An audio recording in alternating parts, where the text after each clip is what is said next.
Naomi Williams adjusted her navy blue cocktail dress for the third time as she stood near the bar at the Meridian Hotel's rooftop venue, trying to look comfortable at an event where she felt anything but. At 28, she had worked for Blackwater Financial for 3 years, climbing the corporate ladder through sheer determination and an exceptional talent for finding discrepancies in complex financial documents. Her ability to spot patterns and irregularities had saved the company millions, but it hadn't earned her many friends among the executive team who often found themselves on the wrong end of her discoveries. Tonight's party was supposedly a celebration of the firm's record-breaking quarter, but Naomi knew better. These events were really about power plays, backdoor deals, and the kind of networking that had nothing to do with professional merit and everything to do with who you knew and what you were willing to do to get ahead. As one of only 3 black women in the Tayman entire accounting department, and the only one at her level, Naomi had learned to navigate these waters carefully, maintaining professional distance while being just friendly enough to avoid being labeled difficult. The rooftop venue was breathtaking, she had to admit. Floor-to-ceiling windows offered panoramic views of Manhattan's glittering skyline, and the space itself was decorated with the kind of understated elegance that whispered rather than shouted its expense. Crystal chandeliers cast warm light over marble floors, and servers in crisp white uniforms circulated with trays of champagne and hors d'oeuvres that probably cost more per bite than most people spent on an entire meal. Naomi nursed her single glass of white wine, having learned early in her career that staying sharp at these events was more important than appearing social. She watched her colleagues with the kind of careful attention that made her excellent at her job, noting alliances, tensions, and the subtle, power dynamics that played out in handshakes and air kisses. "Naomi, there you are," a smooth voice said behind her. She turned to see Daniel Crawford, the senior vice president of acquisitions, approaching with his trademark predatory smile. At 45, Daniel was conventionally handsome in the way that expensive grooming and a personal trainer could achieve, with silver streaking his temples in what seemed almost too perfect to be natural. He was also, Naomi knew from painful experience, someone to be avoided at all costs. "Mr. Crawford," Naomi said, keeping her tone professionally neutral. She had learned never to use his first name, maintaining a distance that she hoped would discourage his persistent attempts at familiarity. "Still so formal," Daniel said, moving closer than professional courtesy would dictate. "After 3 years, I'd think we could drop the pretense. We're all family here at Blackwater." Naomi took a subtle step back. "I prefer to maintain professional boundaries, sir. It helps me stay objective in my work." Daniel's smile didn't reach his eyes. "Speaking of your work, I've been reviewing your report on the Morrison acquisition. You flagged some concerns that could potentially derail a very lucrative deal." "I flagged legitimate discrepancies in their financial statements," Naomi said carefully.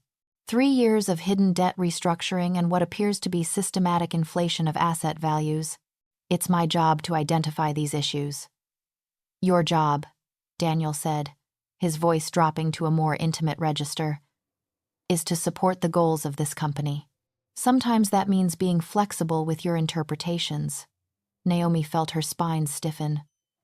"My interpretations are based on facts and regulations, Mr. Crawford. I won't compromise my professional integrity or risk the company's legal standing by overlooking fraudulent activity."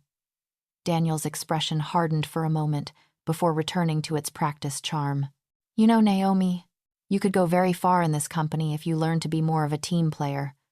I could help you with that. We could discuss it over dinner sometime, just the 2 of us." "That won't be necessary," Naomi said firmly. "If you'll excuse me, I need to speak with someone from compliance."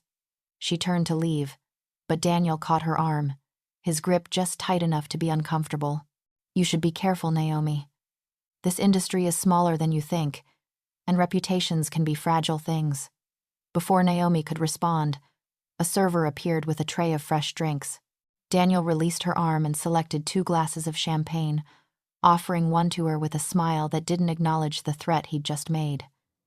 "Peace offering," he said. "Let's toast to your continued success at Blackwater." Naomi wanted to refuse, but she was acutely aware of the people around them, several of whom were watching their interaction with interest. Corporate politics demanded certain performances, and publicly rejecting a senior vice president's toast would be noted and discussed. She accepted the glass reluctantly. To success, Daniel said, raising his glass.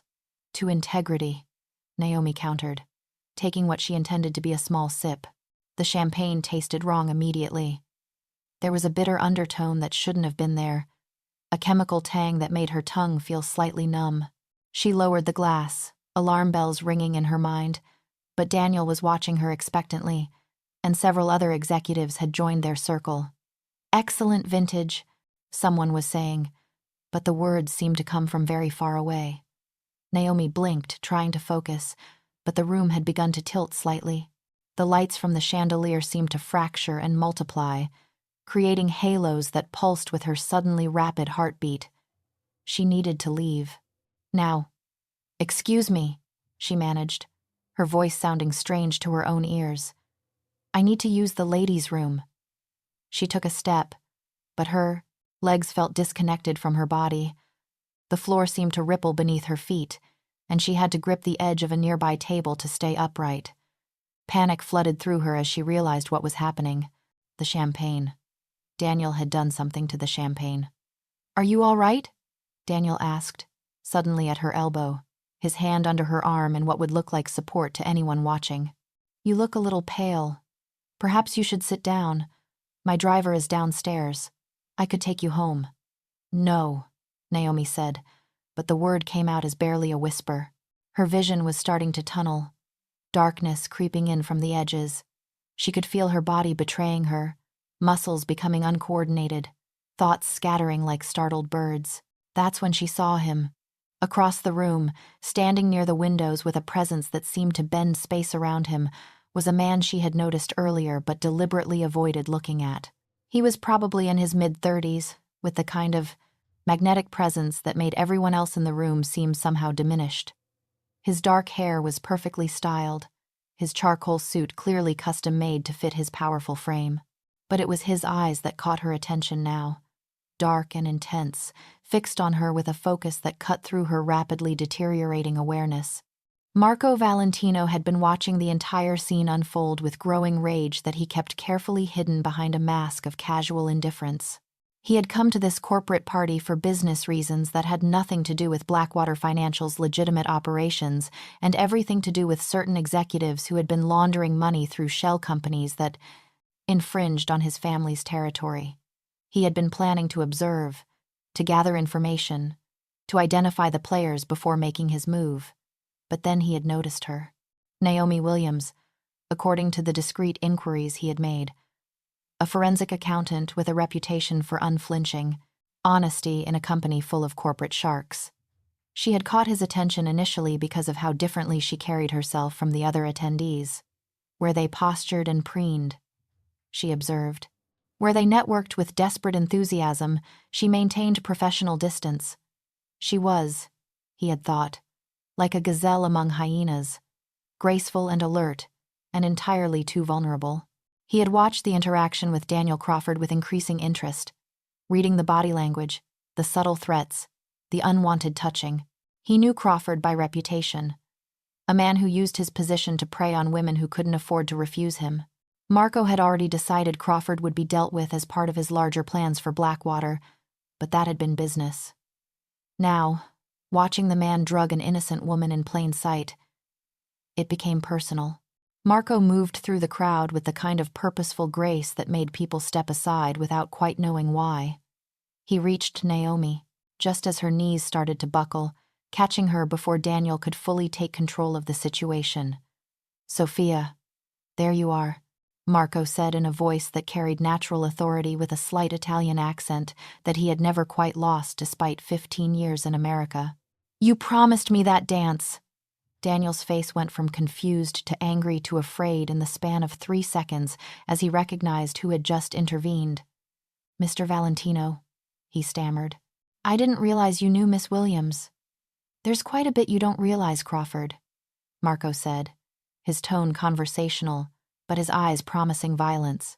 He shifted Naomi's weight, supporting her easily with one arm while she struggled to focus on what was happening. For instance, You don't realize that the lady is under my protection. You don't realize that what you've just done has consequences. And you don't realize that you have exactly 5 seconds to walk away before I forget that we're in public." Daniel's face had gone pale. Everyone in certain circles knew the Valentino name, knew what it meant to cross them. "This is a misunderstanding," he started. "No misunderstanding," Marco said quietly.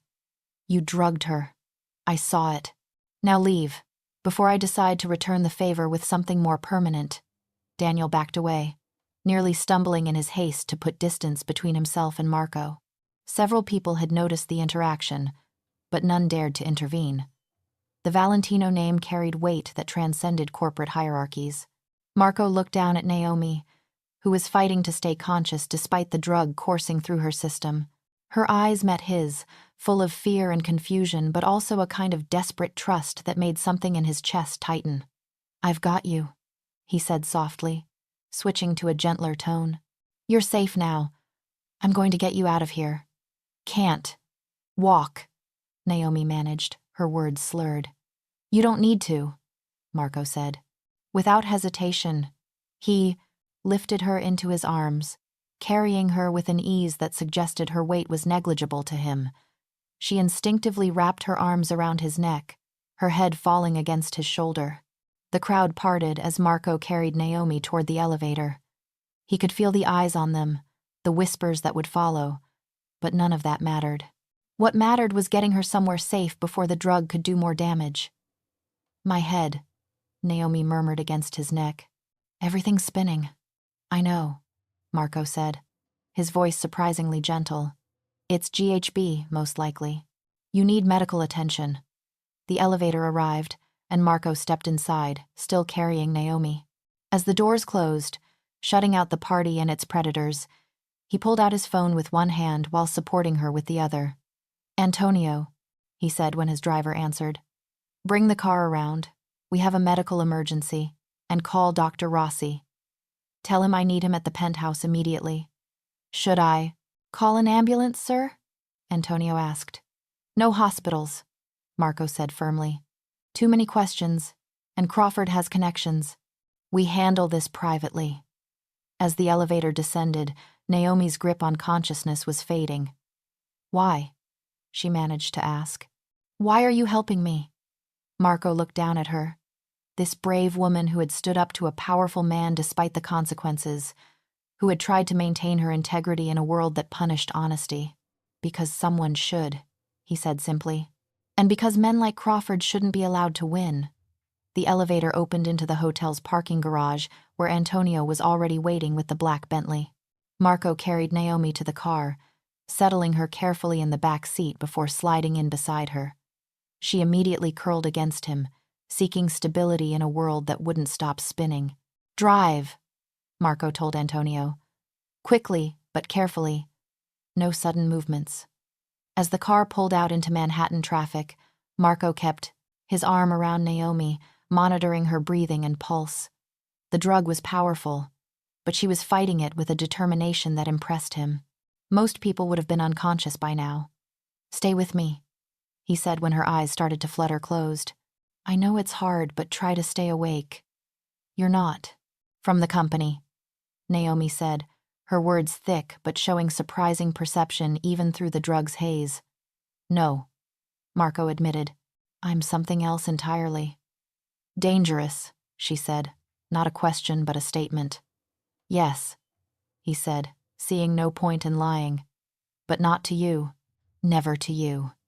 Naomi studied him through heavy-lidded eyes, seeming to weigh his words even as her body betrayed her. "Crawford's afraid of you." "He should be."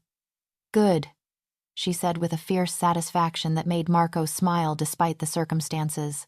Then her eyes rolled back, and she went limp in his arms. "Drive faster," Marco told Antonio, his voice tight with concern. He checked her. Pulse. Relief flooding through him when he found it steady if slow. She was unconscious but stable, her body finally succumbing to the drug's effects. The ride to Marco's Upper East Side penthouse took 15 minutes that felt like hours. Antonio had called ahead, and Dr. Rossi was waiting in the private elevator when they arrived. The doctor, a distinguished-looking man in his 60s who had been treating the Valentino family for 2 decades, immediately went to work, checking Naomi's vital signs as Marco carried her up to the penthouse. "Definitely GHB or something similar," Dr. Rossi confirmed as they entered the spacious apartment. "We need to monitor her carefully. These drugs can cause respiratory depression." Marco laid Naomi on the large sectional sofa in his living room, the Manhattan skyline glittering through floor-to-ceiling windows behind them. Dr. Rossi set up an IV line with practiced efficiency, administering fluids to help flush the drug from her system. "She'll need constant monitoring for the next few hours," the doctor said. "Someone should stay with her at all times." "I'll stay," Marco said immediately. Dr. Rossi raised an eyebrow. "You could have one of your men." "I'll stay," Marco repeated, his tone brooking no argument. The doctor nodded, knowing better than to question Marco when he used that tone. "She should start coming around in a few hours. The drug will metabolize, but she'll likely experience confusion, nausea, and memory gaps. It's important she stays hydrated and rests." After leaving detailed instructions and promising to return in the morning, Dr. Rossi departed, leaving Marco alone with Naomi. He pulled an armchair close to the sofa, settling in for what would be a long night of vigilance. As he watched her sleep, Marco found himself studying her face, now relaxed in unconsciousness. She was beautiful, yes, but it was more than that. There was a strength in her features, a determination in the set of her jaw even in sleep. This was a woman who had fought for everything she had achieved, who had refused to compromise her principles even when it would have been easier to give in. His phone buzzed with a text from his lieutenant Sal. "Crawford's asking questions about you and the woman. What do you want us to do?" Marco's response was swift. "Put surveillance on him. I want to know every move he makes. And start digging into his finances. Everything. I want enough leverage to bury him." "Understood, boss." Marco set his phone aside and returned his attention to Naomi. She stirred slightly, a small sound of distress escaping her lips. He reached out, smoothing a hand over her forehead, and she settled again. It was nearly 3 in the morning when Naomi began to wake properly. Her eyes fluttered open, unfocused and confused, trying to make sense of her surroundings. The penthouse was dimly lit, just enough light to see without being harsh on what he knew would be sensitive. "Eyes. Where?" she started, her voice hoarse. "You're safe," Marco said immediately, leaning forward so she could see him. "You're in my home. The drug Crawford gave you is wearing off." Naomi's eyes widened as memory returned in fragments. "The champagne. He drugged me." "Yes," Marco confirmed, "but you're okay now. Dr. Rossi has been treating you." She tried to sit up, but the movement made her dizzy. Marco was there immediately, supporting her, helping her find a comfortable position against the pillows. "Why can't I remember everything?" she asked, panic edging into her voice. "It's the drug," Marco explained gently. "It causes memory gaps. But you're safe. Crawford didn't get the chance to do anything more." "You stopped him," Naomi said, pieces falling into place. "You carried me out. I couldn't stand by and watch that happen." Naomi studied him, taking in details she had been too drugged to notice before. The expensive suit, the manicured hands that nevertheless bore old scars across the knuckles, the way he held himself like someone who was always ready for violence even in repose. "You're not a businessman," she said. "Not the regular kind, anyway." Marco smiled slightly. "No, not the regular kind. You're what Crawford was afraid of. You're—" She paused, seeming to wrestle with the words. "You're organized crime. Mafia. Does that frighten you?" Marco asked, genuinely curious about her response. Naomi considered the question. "You saved me from being assaulted. You brought me somewhere safe. You had a doctor treat me. Right now, you're less frightening than the executives I work with." "That's a rather damning indictment of corporate America," Marco said with a dry humor that surprised them both. "You have no idea," Naomi said, then winced as her head throbbed. "Or maybe you do. You were at that party for a reason." "I was," Marco admitted. Your company has been laundering money through accounts that intersect with my family's interests. I was there to identify the players. Crawford, among others. Naomi was quiet for a moment, processing this information. Are you going to kill him? The directness of the question surprised Marco. Most people danced around such topics, afraid to acknowledge the reality of what he was. Would it bother you if I did? That's not an answer. No, Marco said. I'm not going to kill him. Death would be too quick, too easy. Crawford likes to hurt women, likes to use his power to destroy lives. I'm going to destroy him slowly, systematically. By the time I'm done, he'll wish I had killed him. Good, Naomi said with a vehemence that seemed to surprise her. I mean, I shouldn't say that. I should believe in the justice system, in legal consequences. But you don't, Marco observed, because you've seen how men like Crawford manipulate the system. He's done this before, Naomi said quietly. There were rumors about the last woman who had my position. She left suddenly. Wouldn't talk about why. And there was an intern last year who filed a complaint that mysteriously disappeared. Marco's jaw tightened. He won't hurt anyone else. I'll make sure of it. Why do you care? Naomi asked. This can't be normal for you, saving random women from corporate predators. Marco was quiet for a long moment, seeming to weigh his words. My younger sister, he finally said.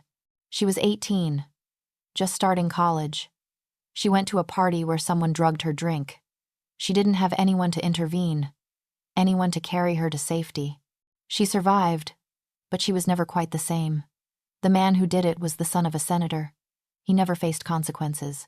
I'm sorry, Naomi said softly. It was 12 years ago, Marco said.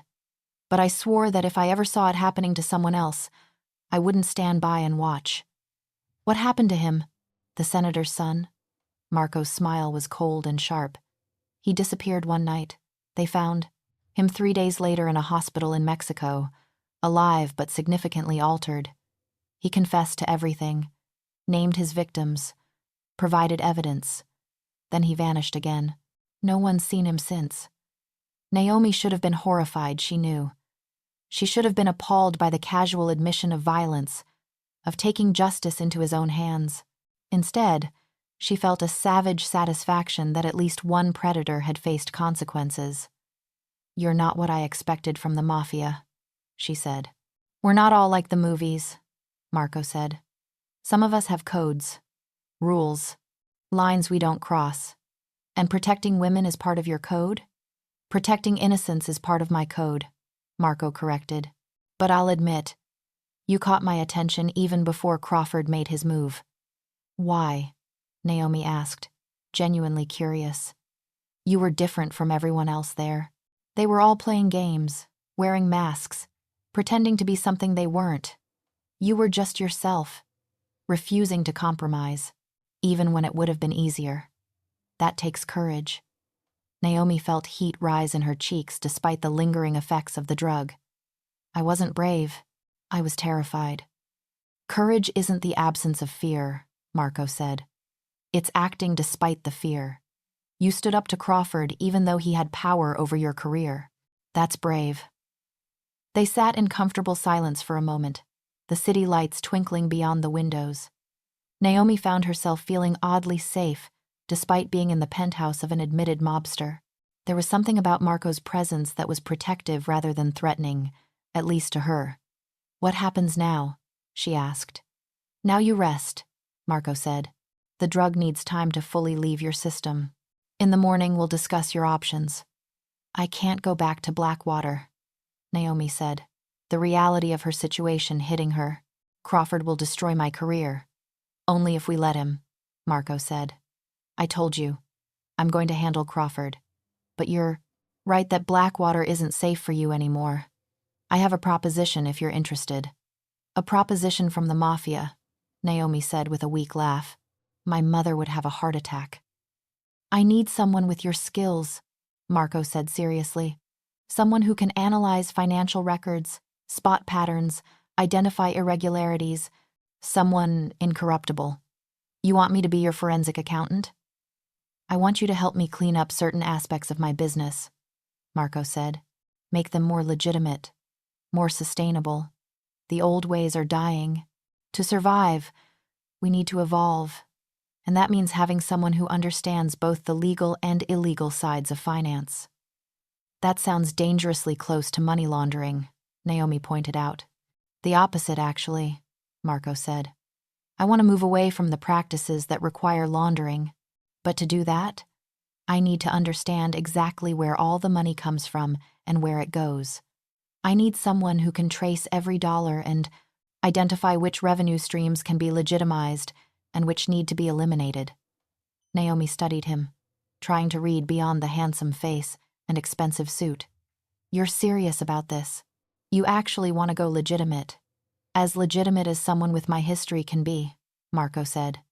My father built his empire on violence and fear. I want to build something that can last without constant bloodshed. But I need help from someone who understands the legitimate world. And if I say no, then I ensure your safety from Crawford, give you enough money to start over somewhere else, and we never see each other again, Marco said simply. This isn't a threat or coercion. It's an offer. I need to think about it, Naomi said, her head still fuzzy from the drug. Of course. Rest now. We can talk more tomorrow. Marco stood to leave, but Naomi caught his hand. Thank you, she said, for saving me, for caring when no one else did. Marco squeezed her hand gently. Try to sleep. I'll be right here if you need anything. He returned to his chair, and Naomi closed her eyes, feeling safer than she had in years, despite the surreal circumstances. She dozed fitfully, waking periodically to find Marco still there, a guardian in an expensive suit keeping watch through the night. When morning came, bringing sunlight streaming through the penthouse windows, Naomi woke feeling more clear-headed though still weak. Marco was in the kitchen, and the smell of coffee and something delicious cooking made her stomach growl despite the lingering nausea. Hungry? Marco asked, noticing she was awake. My grandmother always said good food cures everything. Your grandmother knew you were in the mafia? Naomi asked, carefully sitting up. My grandmother was the one who taught me that family is everything and that honor matters more than money, Marco said, bringing her a plate of what looked like homemade frittata. She also taught me to cook. Said no Italian man should. Depend on others to feed him. Naomi took a careful bite, and the flavors exploded on her tongue. This is incredible. Secret family recipe, Marco said with a smile that transformed his face from dangerous to almost boyish. Though I suppose if you accept my offer, you'll be privy to all sorts of family secrets. About that offer, Naomi said, setting down her fork. I need to know more. I can't just jump from corporate crime to organized crime without understanding what I'm getting into. Fair enough, Marco said, sitting across from her with his own coffee. What do you want to know? Everything, Naomi said. Start with your family, the Valentinos. Marco leaned back, considering where to begin. My family came to New York from Sicily 3 generations ago. My great-grandfather started with protection rackets, moved into bootlegging during Prohibition. Classic origin story. My grandfather expanded into construction, shipping, some gambling. My father took over in the 80s and built an empire on drugs and violence. And you? I inherited the empire 5 years ago when my father died, Marco said. Heart attack, not a bullet, which was surprising to everyone, including him. I've been trying to change things since then. Less violence, no drugs, focusing on construction, real estate, and hospitality. But still illegal activities, Naomi pointed out. Some, Marco admitted. Protection services for businesses in our territory. Some gambling operations. Occasional smuggling of items that aren't drugs or weapons. It's not clean, but it's cleaner than it was. And you want to go cleaner still? I want to build something that won't end with me dead or in prison, Marco said bluntly. I want to be able to have a family someday, without worrying that my children will pay for my sins. The mention of family and children made something flutter in Naomi's stomach that had nothing to do with the drugs. After effects. That's quite a goal for places. Someone in your position. It's necessary, Marco said. The FBI is cracking down. RICO cases are getting more sophisticated, and the old codes that protected us are breaking down. Evolution or extinction, those are the only choices. And where would I fit into this evolution? You would analyze our finances, identify which operations can be legitimized, help structure legal entities to transition illegal profits into lawful investments. You would also help identify vulnerabilities, places where we're exposed to law enforcement or rival families. That's asking me to become a criminal, Naomi said. That's asking you to help prevent crimes, Marco countered. Every illegal operation I can convert to legal means fewer opportunities for violence, fewer chances for people to get hurt. You'd be saving lives, in a way. That's a very convenient interpretation, Naomi said. But she was thinking about it. He could tell. I won't lie to you, Marco said. Working for me would mean crossing lines you've never crossed before. It would mean keeping secrets, being part of something that operates outside the law. But it would also mean being protected, valued, and very well compensated. How well compensated? Naomi asked. Practical even in these surreal circumstances. 5 times what you were making at Blackwater, plus bonuses based on how much money you save or legitimize. Full medical, a car and driver, a security detail if needed, and an apartment in one of my buildings. Naomi's eyes widened. That's generous. Good talent is worth investing in, Marco said. And you'd be taking significant risks. That deserves significant rewards. What about Crawford? Naomi asked, changing the subject. What if I don't take your offer? He'll still come after me. Crawford is done whether you work for me or not, Marco said, his voice taking on a harder edge. My people spent the night investigating him. He's been embezzling from Blackwater, using the money to pay for his hobbies. Young women who couldn't say no. Some of them underage. Naomi felt sick. How many? At least 12 that we've found evidence of so far. The youngest was 16. Oh my God, Naomi breathed. We have to go to the police. The police will be receiving an anonymous package of evidence tomorrow, Marco said, along with the FBI, the SEC, and several journalists. Crawford will be arrested by the end of the week. You work fast, Naomi said, impressed despite herself. When properly motivated. Yes, Marco said. No one drugs a woman under my protection without consequences. I wasn't under your protection when he drugged me, Naomi pointed out. You are now, Marco said simply. Whether you accept my offer or not, you're under the protection of the Valentino family. No one will hurt you again. The weight of that promise, delivered with such casual certainty, made Naomi's breath catch. Why do I matter so much to you? You barely know me. Marco was quiet for a moment, seeming to struggle with his answer. I don't know, he finally admitted. There's something about you, Naomi. From the moment I saw you at that party, standing apart from everyone else, refusing to play their games, I wanted to know you. When I saw Crawford threaten you, I wanted to protect you. When he drugged you, I wanted to destroy him. I don't usually react so strongly to someone I've just met. Is this some kind of knight in shining armor complex? Naomi asked, trying to lighten the suddenly heavy atmosphere. More like a knight in a very expensive suit, Marco said with a self-deprecating smile. And I'm far from shining. I've done things, Naomi. Dark things. Things that would probably horrify you. To protect people, or for power. Both, Marco admitted. I won't pretend to be better than I am, but I'm trying to be better than I was. They sat in silence for a moment, Naomi processing everything he had told her. Part of her, the rational part that had guided her career, was screaming that this was insane. She couldn't work for the mob. She couldn't involve herself with a man like Marco Valentino, no matter how attractive or protective he might be. But another part, a part that had been growing stronger since she woke up in his penthouse, was intrigued. Here was a man who had seen her in danger and acted without hesitation, who had treated her with more respect and care in one night than her corporate colleagues had in 3 years, Who was offering her a chance to use her skills for something more meaningful than making rich men richer? "I need time," she said finally. "This is too big a decision to make while I'm still recovering from being drugged." "Take all the time you need," Marco said. "You can stay here as long as you want. It's safer than your apartment right now anyway." "Crawford knows where I live?" "Crawford knows everything about his employees," Marco said darkly. "Another thing that will be addressed in due, his downfall." Naomi's phone buzzed on the coffee table where Marco had placed it the night before.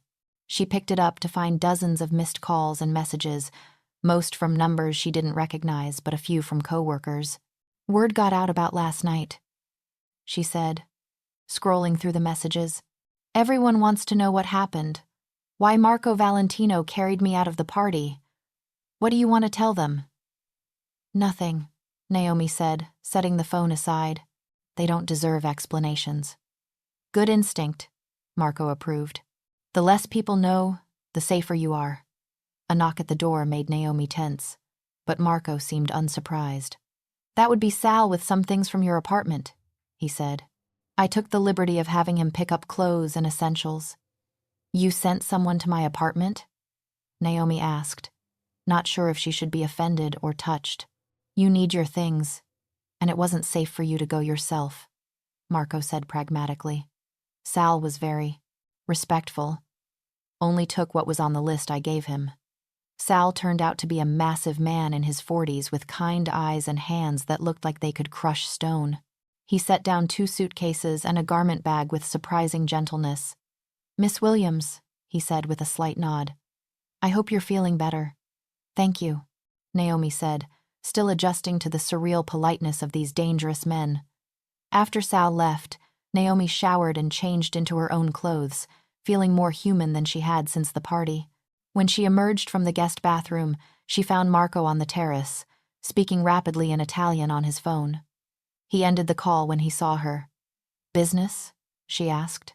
"Always," he said. "The work never stops, even when I'd rather be doing other things." "Like what?" Naomi asked, then blushed at the flirtatious tone that had crept into her voice. "Like convincing a brilliant forensic accountant to help me transform my family's empire," Marco said smoothly, though his eyes suggested he had other activities in mind as well. "I haven't said yes," Naomi reminded him. "But you haven't said no either," Marco pointed out. "That's promising." Naomi joined him at the terrace railing, looking out over Central Park. The city sprawled beneath them, full of promise and threat in equal measure. "If I did this," she said slowly, "I'd need guarantees. Protection. Not just for me, but for my family. My parents. My sister in Chicago." "Done," Marco said immediately. "Anyone you care about falls under our protection, and I won't be involved in violence. I'll handle numbers, nothing else." "Agreed. And if I want out? If it becomes too much?" Marco turned to face her fully. "Then you walk away with enough money to start over anywhere you want. And my continued protection for life. I don't keep unwilling employees, Naomi. That breeds resentment and betrayal." "You've thought this through," Naomi observed. "I've been looking for someone like you. For months," Marco admitted. "Someone with the skills and the integrity to help me navigate the transition. Finding you being threatened by Crawford was coincidence, but it felt like fate." "You believe in fate?" "I'm Italian," Marco said with a smile. "We believe in fate, family, and food. Not necessarily in that order." "Despite everything," Naomi laughed. "Your grandmother's influence again?" "Always. She'd like you, I think. You have backbone." They stood together in comfortable silence, watching the city wake up below them. Naomi found herself stealing glances at Marco, admiring the way the morning sun caught the angles of his face, the way his hands rested on the railing with casual strength. "There's something else," she said. "This attraction between us. Is that part of the job offer?" Marco turned to her, his expression serious. "No," he said firmly. "Your job and anything that might develop between us are completely separate. I won't be the kind of man who uses professional power for personal gain. If you choose to work for me and nothing ever happens between us, That's fine. If something does develop, it will be because we both want it, not because of any professional obligation. That's very noble for a mobster, Naomi said. I told you. I have codes, Marco said. And forcing or coercing women into relationships violates every one of them. What if I'm not being coerced? Naomi asked, surprising herself with her boldness. What if I'm interested despite my better judgment? Marco's eyes darkened with something that made heat pool in Naomi's stomach. Then we would explore that interest very carefully, very slowly, making sure you never felt pressured or obligated. And if Crawford hadn't drugged me, if you had just seen me at the party, I would have found a way to introduce myself, Marco said. Properly, respectfully, I would have asked you to dinner. And I would have said no, Naomi said. I had a rule about not dating anyone connected to work. Had. Well, I'm not going back to Blackwater, so that rule seems moot now. Marco stepped closer, not quite touching, but close enough that she could feel the warmth of his body. Is that your way of saying yes to my job offer?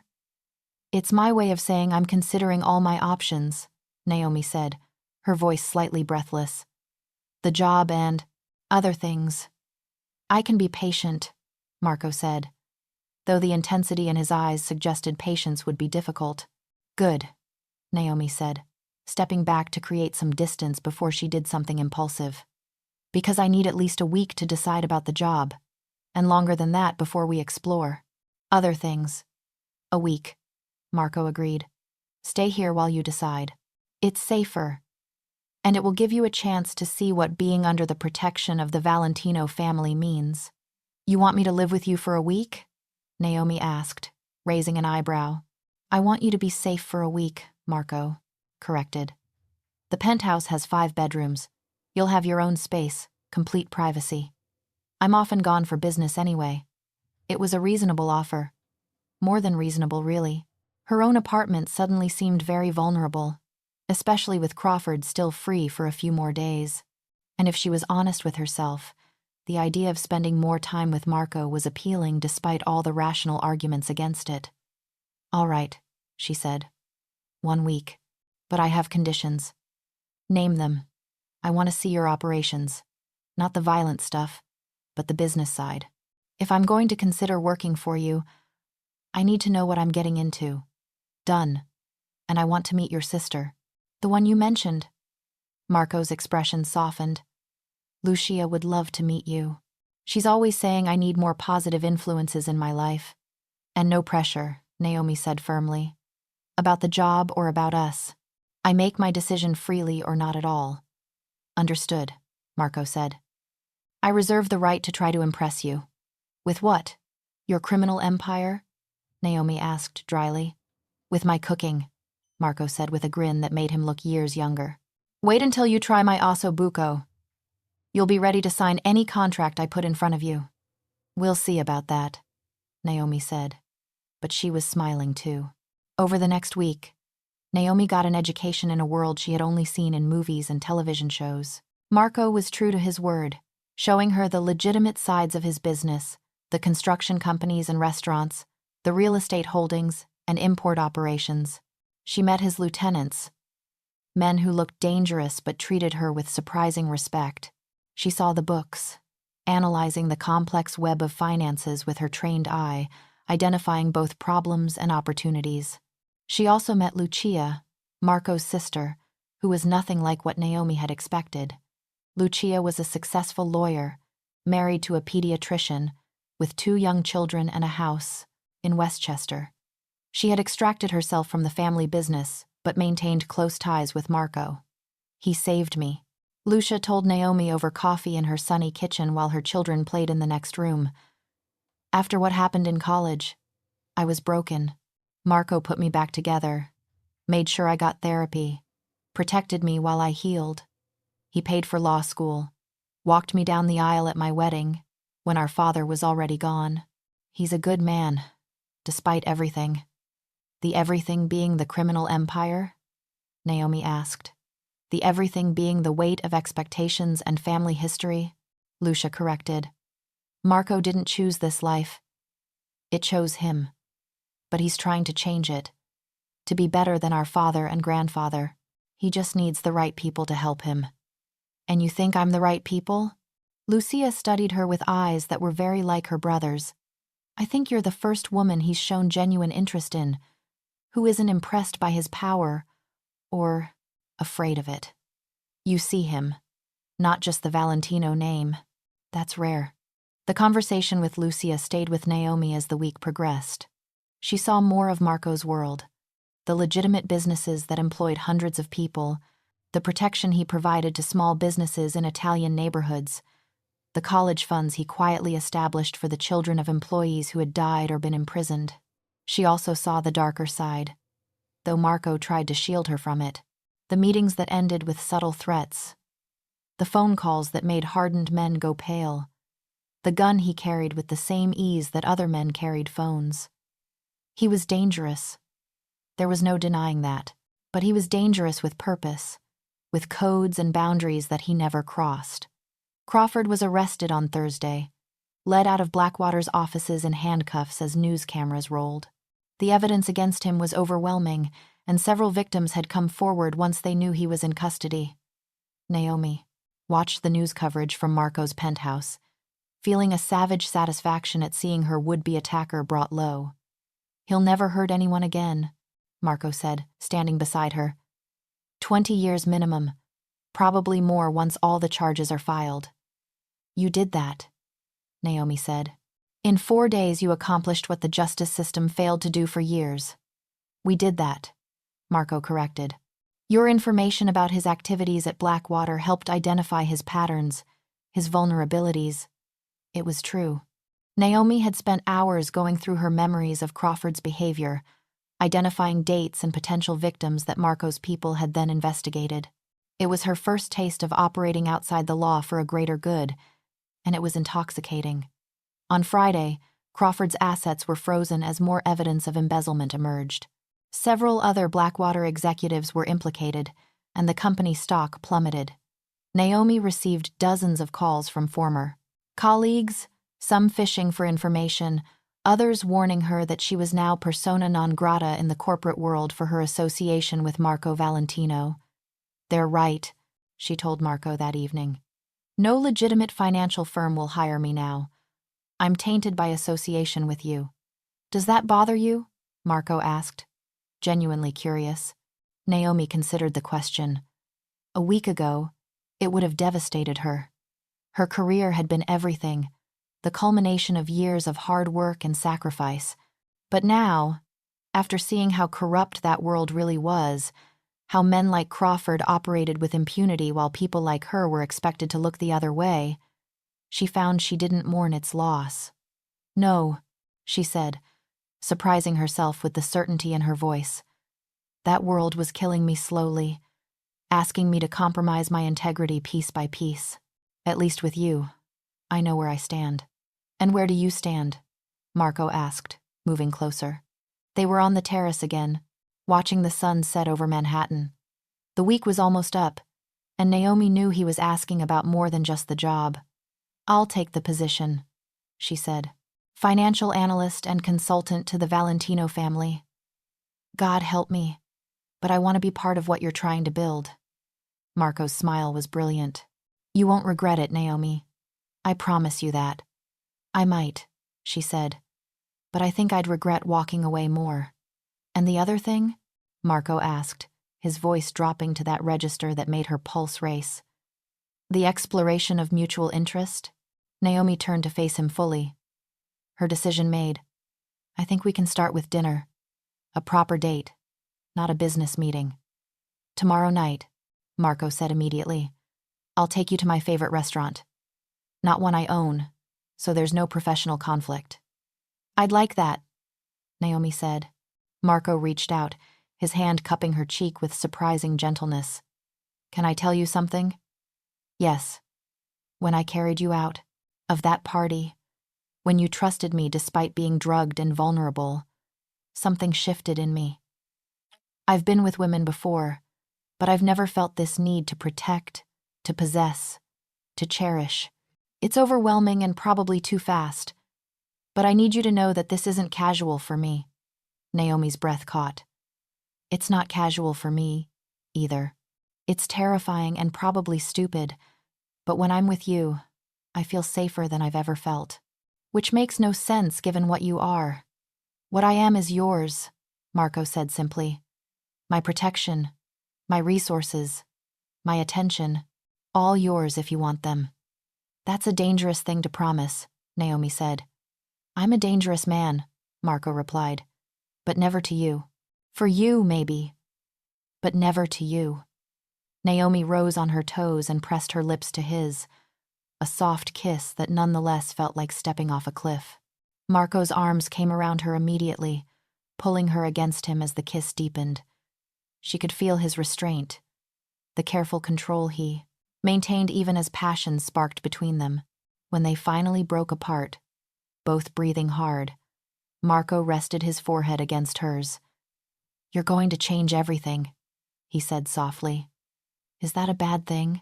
Naomi asked. No, he said. It's what I've been waiting for.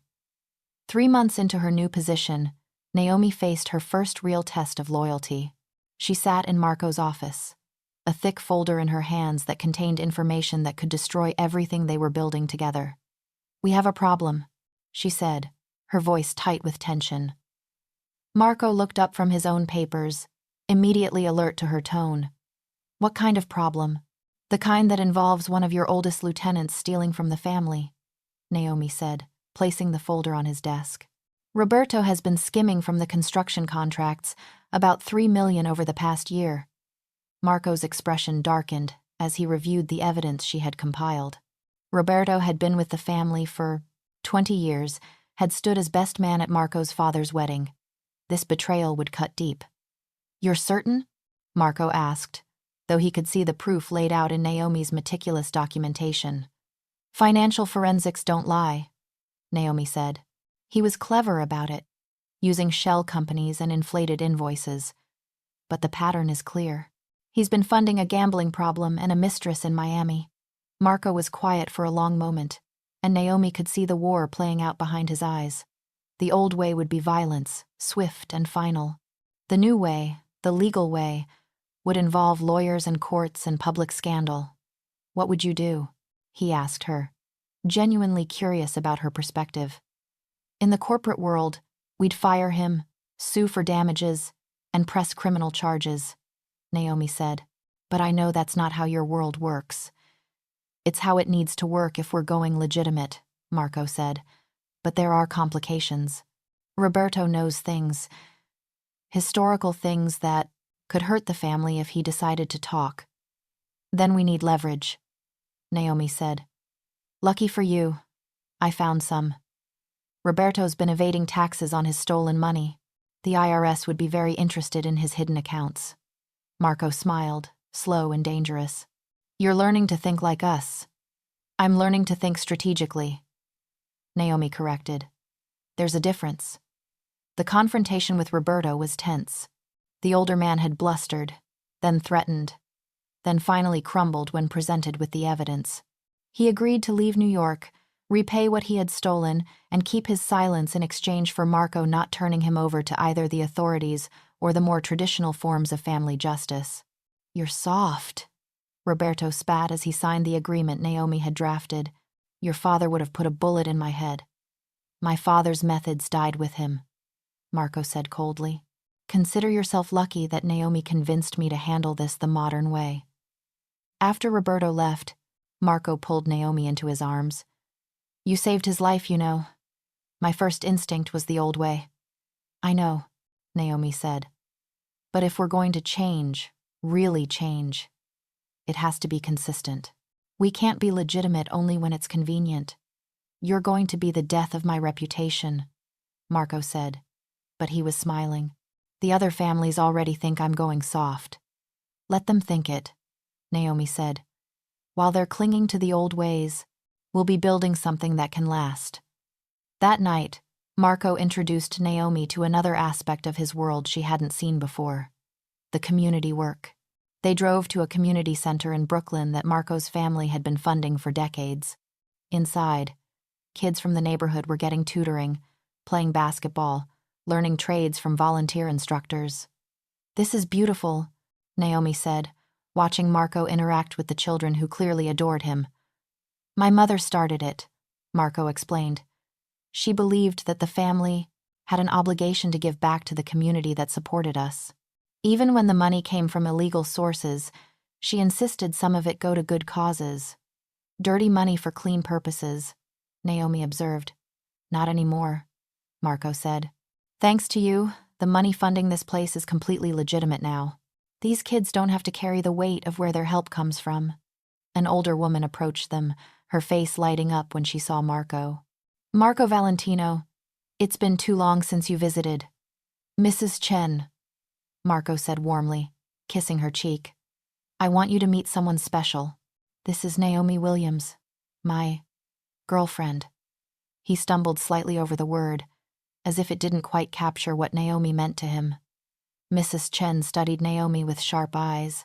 "You're the one who's been changing him," she said, "making him think about the future instead of the past." "I'm just helping him become who he was always meant to be," Naomi said. "Good," Mrs. Chen said firmly. "It's about time someone did." As they toured the center, Naomi saw another side of the Valentino family's influence. Yes, there was violence and crime, but there was also this network of support for a community that the legitimate world often ignored. Elderly immigrants who couldn't navigate the social services system found help here. Kids whose parents worked 3 jobs got supervision and guidance. Small business owners got loans when banks wouldn't even look at them. "This is why it's complicated," Marco said as they watched a group of teenagers learning coding from a volunteer. "The illegal money did illegal things, yes, but it also did this. Going legitimate means being able to do less of this, at least at first." "Not necessarily," Naomi said, her mind already working through the possibilities. "What if we structure it as a nonprofit? Get tax breaks, apply for grants, attract corporate sponsors who want to look socially conscious? We could actually expand the programs while staying completely legal." Marco stopped walking and stared at her. "You would do that? Add managing a nonprofit to everything else you're handling?" "It's important to you, which makes it important to me," Naomi said simply. "Besides, I have some experience with nonprofit structures from my corporate days. Companies were always setting up charitable foundations for tax purposes." "Every day you surprise me," Marco said, pulling her close despite the public setting. "Every day I think I understand how remarkable you are, and then you show me something new." "Save the sweet talk for dinner," Naomi said, but she was blushing. "We have work to do." Over the next 3 months, Naomi threw herself into restructuring not just the Valentino business empire but also its charitable works. She established the Valentino Foundation as a legitimate 501c3 organization, secured funding from sources that would never have dealt with the family before, and expanded programs throughout the 5 boroughs. She also deepened her relationship with Marco, learning the nuances of his world and his character. She discovered his love of opera, sitting through 5 hours of Wagner because his eyes lit up during the dramatic arias. He discovered her secret passion for mystery novels, building her a library in their brownstone filled with first editions of Agatha Christie and Raymond Chandler. They fought sometimes, usually about the pace of change. Naomi pushed for faster legitimization, while Marco worried about moving so fast that he lost the loyalty of his men. They negotiated and compromised, finding balance between revolution and evolution. "You know they call you the Ice Queen," Marco told her one evening after a particularly tense meeting with his lieutenants. "Good," Naomi said. "Fear is more useful than affection in this context. They also respect you," Marco added. "You've saved the family millions, kept several of them out of prison, and never once betrayed a confidence. In our world, that makes you royalty." "Your world," Naomi corrected, then caught herself. "No, I suppose it is our world now." The transformation wasn't without its dangers. A rival family, the Morettis, saw Marco's transition as weakness and tried to move into Valentino territory. The conflict was resolved without bloodshed, but only because Naomi discovered financial leverage that made the Morettis back down. She had found evidence of their money laundering operations and quietly let them know that the information could find its way to federal prosecutors if they didn't respect Valentino boundaries. "You're becoming more dangerous than me," Marco said after the Morettis retreated. "Knowledge is power," Naomi replied, "and financial knowledge is the ultimate weapon in the modern world." "Remind me never to get on your bad side," Marco said. "Too late," Naomi said with a smile. "You're stuck with me now." 6 months into her new life, Naomi stood in the office Marco had created for her in one of his legitimate buildings, reviewing financial reports that showed the steady transformation of the Valentino empire. Nearly 40% of their revenue now came from completely legal sources, up from 15% when she had started. It hadn't been easy. There had been resistance from old guard members of the family who saw change as weakness. There had been moments when the violence of Marco's world had intruded despite his efforts to shield her, including one terrifying night when a rival family had tried to use her as leverage. Marco's response had been swift and brutal, leaving no doubt that Naomi was under his complete protection. But there had been beautiful moments too. Dinners where Marco cooked for her, telling stories about his grandmother while his hands moved with practiced grace through recipes passed down for generations. Quiet mornings in the penthouse, reading the financial news together while the city woke up below. The night he had told her he loved her, the words spoken in Italian first, then English, as if he needed both languages to express the depth of his feelings. "How's my favorite criminal accountant?" Marco asked, entering her office with his usual quiet grace. "Former criminal accountant," Naomi corrected. "At the rate we're legitimizing, I'll be a completely legal financial advisor within 2 years." "That's the plan," Marco said, pulling her up from her chair and into his arms. "Though I have to say, I'll miss the danger a little. You're very attractive when you're breaking the law for good causes." "Flatterer," Naomi said, but she kissed him anyway. "I have something for you," Marco said when they broke apart. He pulled a small velvet box from his pocket, and Naomi's heart stopped. "Marco, it's not what you think," he said quickly. "Well, not exactly." He opened the box to reveal a key. "It's to the brownstone on East 63rd. The one you said was your dream house when we walked past it last month." "You bought me a house?" Naomi asked, incredulous. "I bought us a house," Marco corrected. "Somewhere that's ours, not tied to the family or the business. Somewhere we can build something new." "It must have cost millions," Naomi protested. "Worth every penny if it makes you happy," Marco said. "Besides, thanks to your financial wizardry, we can afford it entirely through legal channels. It's completely clean." Naomi took the key, feeling its weight. "You're serious about this? About us?" "I've been serious since the night I carried you out of that party," Marco said. "You changed everything, Naomi. You showed me a different path was possible, not just for the business but for my life. I love you, and I want to build something lasting with you." "I love you too," Naomi said. "Despite my better judgment and all rational argument, the heart wants what it wants," Marco said with a smile. "My heart wants you," Naomi confirmed. "Criminal empire and all." "Reforming criminal empire," Marco corrected. "Thanks to you." They stood together in the office that represented so much change, holding each other as the city hummed with life around them.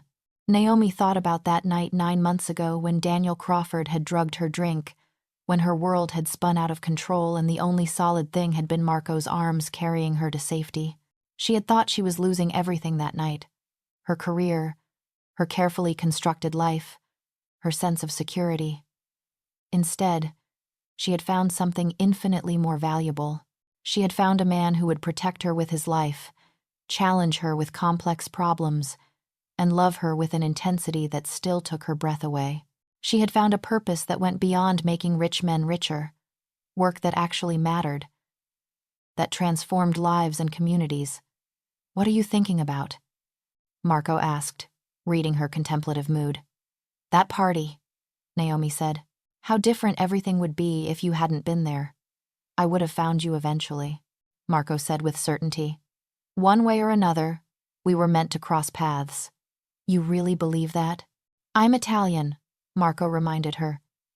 We believe in fate, remember? And family and food, Naomi said with a smile. Speaking of which, dinner with my grandmother tomorrow.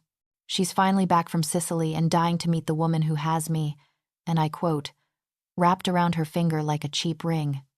Your grandmother sounds terrifying, Naomi said. She is, Marco confirmed cheerfully. But she'll love you. Strong women always recognize each other. As they left the office together, heading toward their new future in the brownstone that represented all their legitimate dreams, Naomi reflected on the strange twists of fate that had brought them together. She had been drugged at a corporate party by a man who thought power meant taking whatever he wanted. She had been saved by another powerful man who understood that real power meant protecting those who couldn't protect themselves. The irony wasn't lost on her. She had fled the corruption of corporate America only to find honor among criminals. She had thought she was at her weakest when Marco carried her out of that party. But it had been the beginning of discovering her true strength. No regrets? Marco asked as they stepped onto the street. None, Naomi said firmly. Except maybe that it took Crawford drugging me for us to meet. Everything happens for a reason, Marco said. Even the bad things sometimes lead to something better. Very philosophical for a mobster, Naomi teased. Former mobster, Marco corrected. I'm a legitimate businessman now, thanks to my brilliant financial advisor. Mostly legitimate, Naomi corrected. Getting more legitimate every day, Marco said, pulling her close. Give us another year or two, and we'll be pillars of the community. Pillars of the Kafik, community who occasionally threaten people and carry guns, Naomi said. Old habits die hard, Marco said with a grin that reminded her he would always be dangerous, would always operate by codes that existed outside normal society. But he was her dangerous man, her protector, her unexpected salvation. And as they walked together toward their new home, Naomi knew that being drugged at that corporate party had been the worst thing that had ever happened to her. It had torn her from a life that was slowly killing her soul and delivered her into the arms of a man who would kill to keep her safe. Their love story wasn't conventional. It had begun with a rescue and evolved through moral ambiguity and calculated risks. But it was real and powerful and transformative. Marco had saved her from physical harm that night at the party, but she had saved him too, showing him a path toward redemption that he had never thought possible. I love you, she said suddenly, needing him to hear. Ti amo. Anch'io, Marco replied, the Italian words carrying a weight that English couldn't quite capture. Always and completely. As they entered their brownstone together, Naomi thought about the journey that had brought them here. From a drugged champagne glass to a legitimate future, from corporate predator to protective mob boss, from fear to love. It shouldn't have worked, but it did. Sometimes the most dangerous choice really did lead to the safest love. 2 years later, Naomi stood in the garden of their Westchester home, watching Marco teach her nephew how to plant tomatoes the way his grandmother had taught him. The transition was nearly complete now, 90% of their income flowing from legitimate sources, the Valentino name associated more with successful businesses than criminal enterprises. Crawford was serving 35 years in federal prison, his victims having found justice at last. Blackwater Financial had collapsed in the wake of the scandal, its executives scattered or imprisoned. Naomi occasionally received letters from former colleagues who had landed elsewhere, expressing admiration for her courage in standing up to the corruption. Aunt Naomi, Uncle Marco says we can make sauce from these tomatoes, her nephew announced proudly. Real Italian sauce, Marco confirmed, his eyes meeting hers over the boy's head. The kind that takes all day and makes the whole house smell like heaven. That sounds perfect, Naomi said, her hand resting on her still flat stomach where their own child grew. She hadn't told Marco yet, wanting to wait for the perfect moment. Later, as they sat on the porch watching the sunset, Marco pulled her close. Do you ever think about that night? He asked. The party? Sometimes, Naomi admitted. It feels like a lifetime ago. You were so brave, Marco said, fighting the drug, trying to stay conscious. You didn't even know me, but you trusted me to keep you safe. Instinct, Naomi said. Even drugged, I knew you were different from the others. I fell in love with you that night, Marco admitted, carrying you to safety, feeling how you trusted me despite everything. I knew I would do anything to protect you. And you have, Naomi said. Every day since then. There's something I need to tell you, Marco said, his tone suddenly serious. Naomi tensed slightly. What is it? The last of it is done, he said. As of this morning, the Valentino family is completely legitimate. No more illegal operations, no more looking over our shoulders. We're free. Naomi turned to stare at him. Completely? Every last piece, Marco confirmed. It took longer than we planned, but it's done. We're just a successful business family now. Boring and legal. You'll never be boring, Naomi said, tears in her eyes. Marco, this is incredible. You did it. We did it, he corrected. I never could have managed without you. Well, Naomi said, deciding this was, indeed, the perfect moment. In that case, I have something to tell you too. Oh? We're going to need to convert one of the bedrooms into a nursery, she said, taking his hand and placing it on her stomach. In about 7 months. Marco's eyes widened, his hand spreading protectively over her still flat belly. You're pregnant?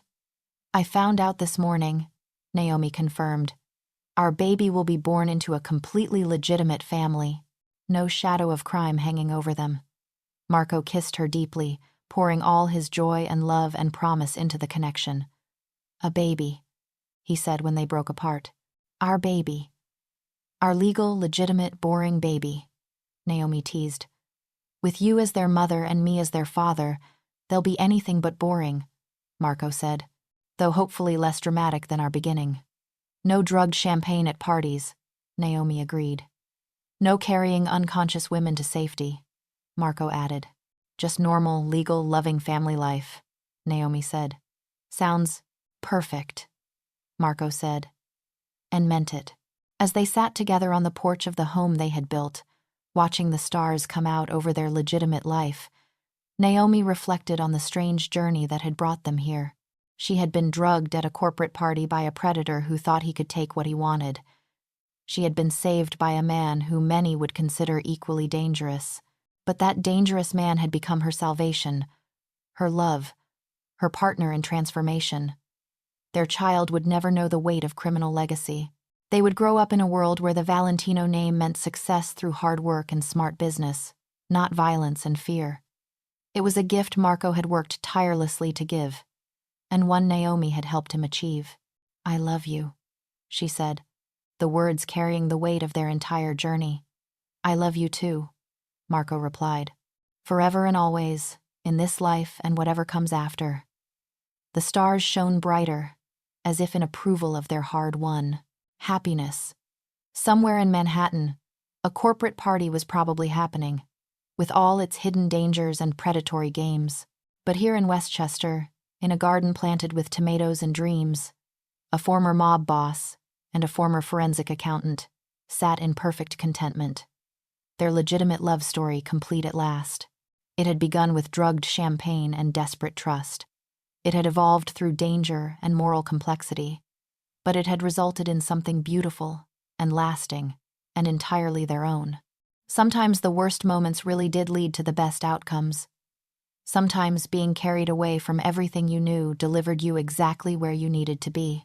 Their love story was proof that redemption was possible, that people could change, and that sometimes the most dangerous man in the room was exactly the hero you needed. Naomi had been drugged at a corporate party, and Marco Valentino had carried her out before anyone noticed. That single act of protection had changed both their lives forever, transforming a criminal empire into a legitimate legacy and 2 lonely souls into a family. As Naomi drifted off to sleep that night, safe in Marco's arms with their child growing inside her, she said a silent prayer of gratitude for drugged champagne, dangerous men with codes of honor, and the strange twists of fate that led to happily ever after.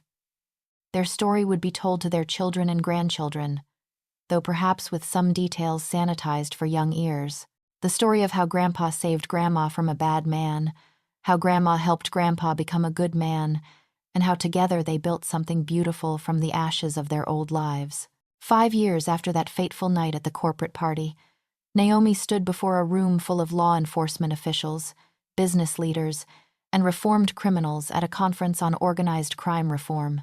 She had been invited to speak about the Valentino model, how one family had successfully transitioned from crime to legitimacy.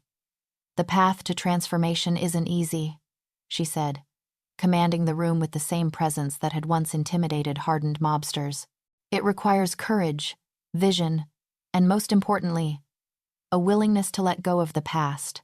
The Valentino family proved that even the deepest roots in organized crime can be pulled up and replanted in legitimate soil. In the audience, Marco watched his wife with pride and wonder. She had not only transformed his family's business but had become a nationally recognized expert on financial reform in organized crime. The woman who had once been drugged at a corporate party now advised the FBI on how to incentivize criminal organizations to go legitimate. After her speech, they attended a reception where Naomi was surrounded by people eager to hear more about their story.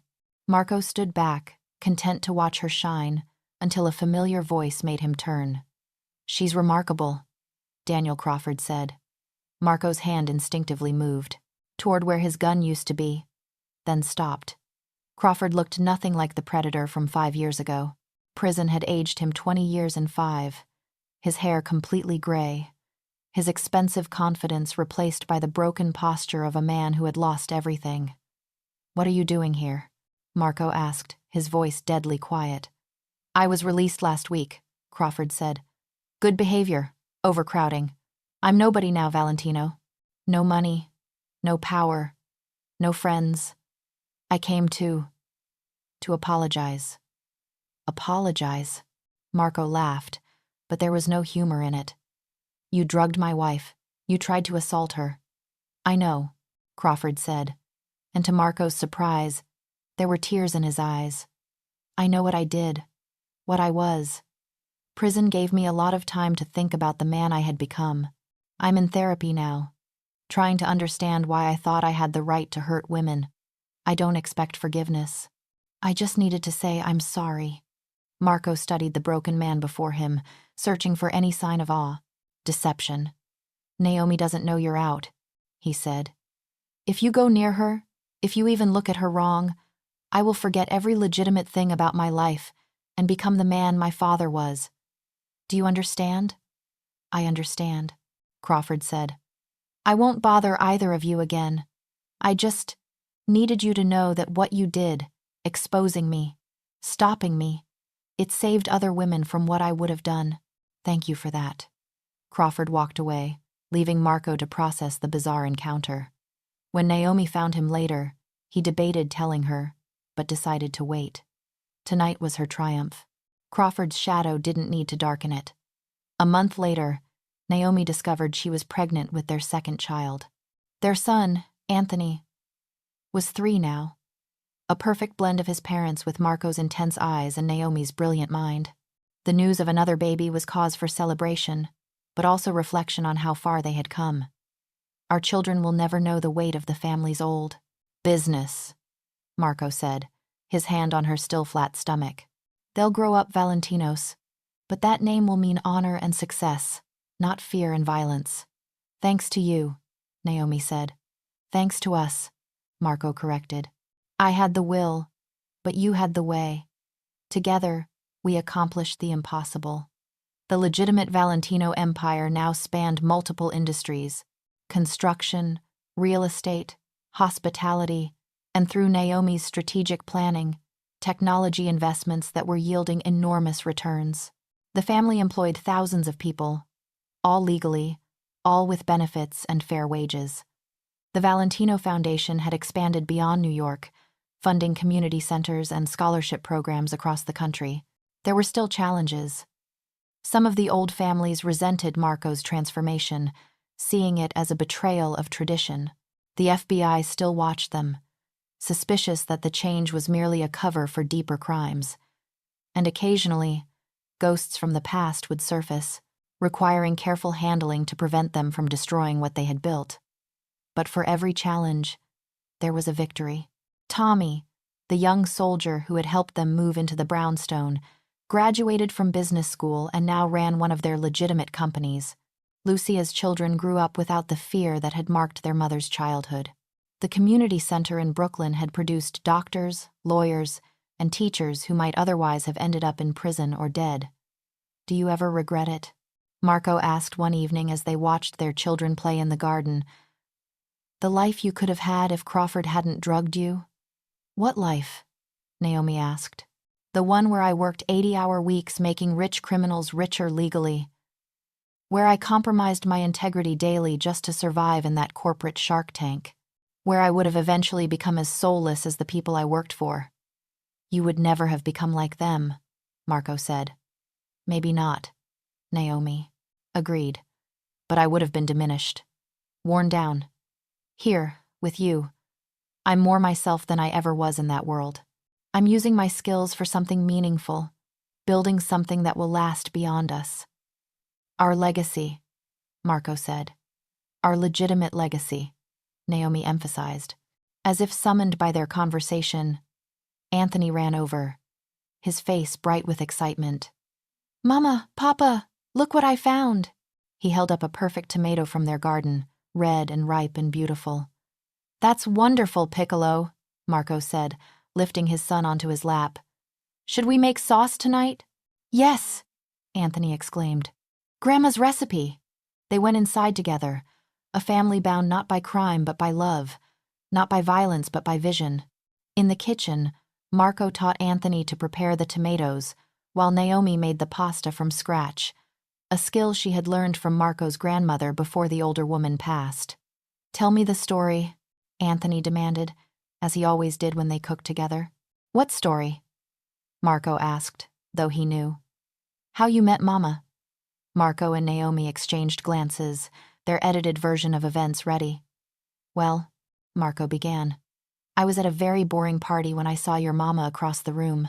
She was the most beautiful woman there, but more than that, she was the strongest. Someone was being mean to her," Naomi continued. "And your papa stood up for me. He made sure I was safe." "Like a superhero," Anthony said. "Exactly like a superhero," Marco agreed, kissing his son's head. "And then your mama became my partner, helping me make our family business better and stronger. And legal," Anthony added, proud of the word he'd learned. "Yes," Naomi laughed. "Very legal." It was, Naomi thought as she watched her husband and son cook together. One hell of a love story. Not the sanitized version they told Anthony, but the real one. The story of a woman drugged at a corporate party and the dangerous man who carried her to safety.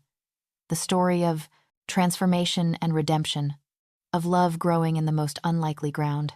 She thought about that night often, how close she had come to being another victim, another woman destroyed by a powerful man's entitlement.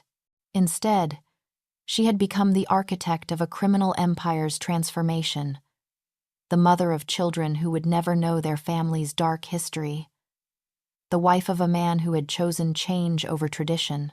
Crawford had sent a letter a month after the conference. She hadn't told Marco, not wanting to worry him. The letter had been brief, apologetic, and most surprisingly, thankful. He thanked her for her strength in facing him, for the justice that had saved other women, for showing him the monster he had been.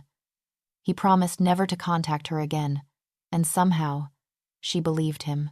The past couldn't be erased, but it could be transformed. The Valentino family would always have its history, but that history no longer defined its future. Marco would always be a dangerous man, but now he was dangerous in defense of the legitimate life they had built. Naomi would always be the woman who was drugged at a corporate party, but she was also the woman who had turned that nightmare into the foundation of something beautiful. As they sat down to dinner that night, their homemade sauce filling the house with the smell of tradition and love, Naomi raised her glass of wine in a toast. "To transformation," she said. To love, Marco added. To family, little Anthony contributed. Not quite understanding, but knowing it was important. They clinked glasses, a former mobster, a former corporate accountant, and their son who would grow up in a world where the Valentino name meant honor earned through hard work, not fear earned through violence. Later that night, after Anthony was asleep and they lay together in their bed, Marco pulled Naomi close. I love you, he said, as he did every night. More than on that first night. More than yesterday. Probably less than tomorrow. That's mathematically impossible, Naomi pointed out, her accountant's mind never fully at rest. Love doesn't follow mathematical rules, Marco said. It follows its own logic. Like crime, Naomi teased. Former crime, Marco corrected. We're legitimate now, remember? Completely legitimate, Naomi agreed. Boring and legitimate, Marco added. We'll never be boring, Naomi said, and kissed him to prove it. Outside their window, New York City hummed with its eternal energy, a city of endless possibility and constant danger. Somewhere out there, corporate parties were happening where predators circled their prey. Somewhere, criminal empires were conducting business as they had for generations. But here, in a brownstone in Manhattan, a family that had transformed itself against all odds was writing a new chapter in an old story. It had begun with drugged champagne and desperate trust. It had evolved through danger and moral complexity. But it had resulted in something beautiful and lasting and entirely their own. The Valentino family's transformation was complete. Their love story a testament to the power of choosing change over tradition, love over fear, and legitimacy over legacy. Naomi drifted off to sleep in Marco's arms, safe in the knowledge that their children would inherit a name cleaned of blood and built on honor. She dreamed not of corporate parties or criminal conspiracies, but of tomatoes growing in their garden and the sound of her children's laughter echoing through their legitimate life. It was, she thought in that space between waking and sleeping, exactly the life she never knew she wanted, until a dangerous man carried her away from everything she thought she knew and toward everything she was meant to be. Their love story would be told and retold, becoming family legend. How Marco Valentino saved Naomi Williams from a corporate predator. How Naomi Williams saved Marco Valentino from his criminal destiny. How, together, they saved the Valentino family from its violent past and built a future worthy of their children. But that night, it was just them, a man and a woman who had found each other in the most unlikely circumstances and chosen to build something extraordinary from the wreckage of their old lives. As the city slept around them, they held each other close, two souls who had been drugged and carried into a love story that defined the word transformation.